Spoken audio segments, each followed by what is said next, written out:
सारा राज्यर साधारण लोकंक सेवारे नियोजित हेबा पई 250 पुलिस चानार लोकार्पण होईछि। एथिरे 71 चारि चकिया 120 स्कूटी 94 मोटरसाइकेल रही। Police DG Arun Kumar Shadangi Cuttack OMP 6 battalion परिसर में यह लोकार्पण करिसेंति। एही उत्सव में वरिष्ठ आईपीएस अधिकारी माने उपस्थित थिले। सारा राज्य में आईन श्रृंखला रक्षा पई नियोजित हेबो एही समस्त जान। एथिपाई राज्य सरकार 32 कोटी टंकार व्ययबराद करथिबा बेले निर्भया पांठिरु 8 कोटी खर्च करा जायछि।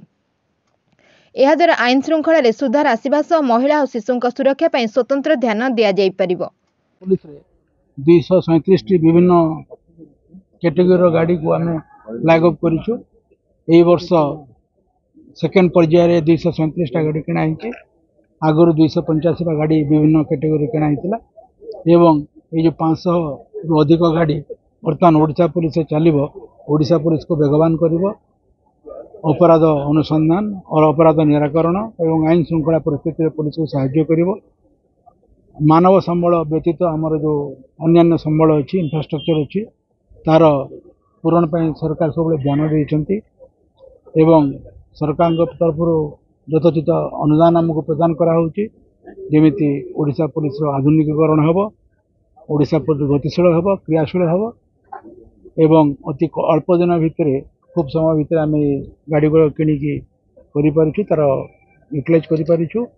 बर्तमान राज्यर विभिन्न जिले में विभिन्न पुलिस स्टेशन रे ये गाड़ी गुड़ा मुतयन हम। या व्यतीत निर्भया फंड रे बर्तमान 120 स्कूटी दिखाई।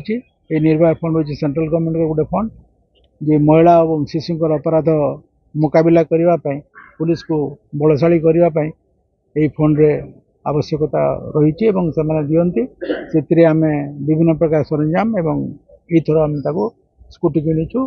प्रत्येक स्थान जो महिला शिशु डेस्क अच्छी गोटे गोटे स्कूटी दि जाइए एवं ये स्कूटी पाइबा द्वारा आमर महिला पुलिस माने शिशु एवं महिला अपराध उपर जो अनुसंधान हम कि पेट्रोलिंग संवेदनशील अंचल करें एवं से अपराध को ठीक हिसाब से तदंत कर रोक। Bureau report Ekamra news.